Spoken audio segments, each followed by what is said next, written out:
আকাশবাণী কলকাতা। খবর পড়ছে প্রিয়া বিশ্বকর্মা। প্রধানমন্ত্রী নরেন্দ্র মোদী ওড়িশার ঝারসুগুড়ায় আজ 60,000 কোটি টাকার বেশি একগুচ্ছ উন্নয়নমূলক প্রকল্পের উদ্বোধন ও শিলান্যাস করেছেন। এর মধ্যে রয়েছে টেলিকমিউনিকেশন, রেল, উচ্চশিক্ষা, স্বাস্থ্য পরিষেবা, দক্ষতা উন্নয়ন, আবাসন ইত্যাদি প্রকল্প। ওড়িশার বেহরামপুরে এবং গুজরাটের সুরাটের উধনার মধ্যে অমৃত ভারত এক্সপ্রেসের যাত্রারও সূচনা করেছেন শ্রী মোদী। এই ট্রেনটি ওড়িশা, অন্ধ্রপ্রদেশ, ছত্তিশগড়, মহারাষ্ট্র, গুজরাট সহ বিভিন্ন রাজ্যকে সংযুক্ত করবে। অনুষ্ঠানে উপস্থিত ছিলেন ওড়িশার রাজ্যপাল হরিবাবু কাম্ভাম্পতি, মুখ্যমন্ত্রী মোহন চরণ মাঝি, রেলমন্ত্রী অশ্বিনী বৈষ্ণব প্রমুখ। অনুষ্ঠানে প্রধানমন্ত্রী বলেন, বর্তমানে ওড়িশা ডাবল ইঞ্জিন সরকারের হাত ধরে উন্নয়নের পথে এগিয়ে চলেছে। প্রাকৃতিক সম্পদে সমৃদ্ধ এই রাজ্যের জন্য কেন্দ্রীয় সরকার সম্প্রতি 2টি সেমিকন্ডাক্টর ইউনিট তৈরিতে অনুমোদন দিয়েছে। चाहे टैक्स में कमी हो या फिर आधुनिक कनेक्टिविटी, हम सुविधा और समृद्धि का रास्ता बना रहे हैं। इससे उड़ीसा को बहुत फायदा हो रहा है। उड़ीसा में आज 6 वंदे भारत ट्रेनें चल रही है। करीब 60 रेलवे स्टेशनों का आधुनिकीकरण किया जा रहा है। झारसुगुड़ा का वीर सुरेंद्र राय एयरपोर्ट आज देश के कई प्रमुख शहरों से जुड़ चुका है। প্রধানমন্ত্রী আজ বিএসএনএল এর 97,500টি 4G মোবাইল টাওয়ারের উদ্বোধন করেন। এর মধ্যে 92,600টি অত্যাধুনিক 4G প্রযুক্তি সম্পূর্ণ দেশীয় প্রযুক্তি ব্যবহারের তৈরি এই টাওয়ারগুলি নির্মাণে খরচ হয়েছে প্রায় 37,000 কোটি টাকা। শ্রী মোদী বলেন, ভারত একসময় 2G, 3G এবং 4G প্রযুক্তি ক্ষেত্রে অন্য দেশের উপর নির্ভর করত, কিন্তু বর্তমানে ভারত নিজস্ব টেলিকম নেটওয়ার্ক তৈরিতে দক্ষ হয়ে উঠছে।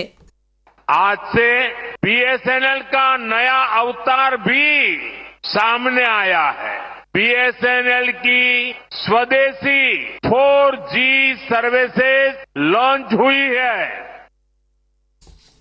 ভারত, ব্রাজিল, জার্মানি এবং জাপান এই G4 দেশগুলির বিদেশমন্ত্রীরা রাষ্ট্রসংঘের নিরাপত্তা পরিষদে উন্নয়নশীল দেশগুলির ভূমিকা এবং অংশগ্রহণ বৃদ্ধির প্রয়োজনীয়তার উপর জোর দিয়েছেন।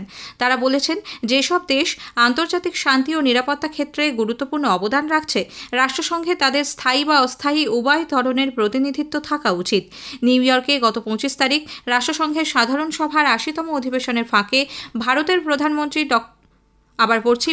বিদেশমন্ত্রী ডক্টর এস জয়শঙ্কর, ব্রাজিলের বিদেশমন্ত্রী মাউরো ভিয়েরা, জার্মানির বিদেশমন্ত্রী জোহান ওয়েটফুল, জাপানের বিদেশমন্ত্রী ইওয়াওয়া তাকেশি এক বৈঠকে মিলিত হন। সেখানে নিরাপত্তা পরিষদের বর্তমান অবস্থা এবং সংস্কার নিয়ে কথা বলেন তারা। বিহারে বিধানসভা নির্বাচনের আগে রাজনৈতিক তৎপরতা ক্রমশ গতি পাচ্ছে। অন্যতম শীর্ষ বিজেপি নেতা কেন্দ্রীয় স্বরাষ্ট্রমন্ত্রী অমিত শাহ বিহার সফরের দ্বিতীয় দিনে দলের নেতাকর্মীদের সঙ্গে বৈঠক করেন। বিহারের সমস্তিপুরে আজ এক বৈঠকে তিনি আসন্ন নির্বাচনে দলের কৌশল নিয়ে আলোচনা করেন। পশ্চিমবঙ্গের হুগলির চন্দননগরের পটুয়াপাড়া থেকে ঠাকুর আনতে গিয়ে এক পথ দুর্ঘটনায় 3 জনের মৃত্যু হয়েছে। জানা গেছে, পোলবার শঙ্করবাটি গ্রামে একটি বারোয়ারি পুজো দুর্গা প্রতিমা আনতে বেশ কয়েকজন গতরাতে চন্দননগর গিয়েছিলেন। ঠাকুর নিয়ে ট্রাকটি গ্রামে পৌঁছে গেলেও অন্য গাড়িতে থাকা 6 জন দুর্ঘটনার কবলে পড়েন। চন্দননগর রেল ওভারব্রিজ থেকে নামার সময় রাস্তার পাশে থাকা ইটের স্তূপে সজোরে গাড়িটি ধাক্কা মারলে ঘটনাস্থলে 2 জনের মৃত্যু হয়। পরে চুঁচুড়া ইমামবাড়া হাসপাতালে আরও একজন প্রাণ হারান। দক্ষিণ 24 পরগনার সোনারপুরে পুজো প্যান্ডেলে কাজ করতে গিয়ে বিদ্যুৎস্পৃষ্ট হয়ে এক শ্রমিকের মৃত্যুর খবর পাওয়া গেছে। শান্তি সংঘ ক্লাবের প্যান্ডেলে আজ ভোর রাতে 36 বছরের বিশ্বজিৎ সাহা ইলেকট্রিকের কাজ করার সময় তড়িদাহত হয়ে মাটিতে লুটিয়ে পড়েন। তাকে উদ্ধার করে হাসপাতালে নিয়ে যাওয়া হলে চিকিৎসকরা মৃত ঘোষণা করেন। গাজায় আজ সকালে ইসরায়েলের উপর্যুপরি হামলায় অন্তত 25 জন প্যালেস্তিনীয়র মৃত্যু হয়েছে।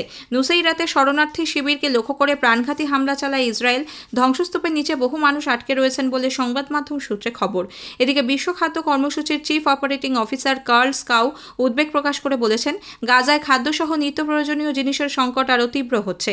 ওয়ার্ল্ড ফুড প্রোগ্রাম বর্তমানে দিনে প্রায় 80 ট্রাক সহায়তা পাঠাচ্ছে, যদিও বর্তমানে 500 থেকে 600 ট্রাক দৈনিক সহায়তার প্রয়োজন রয়েছে।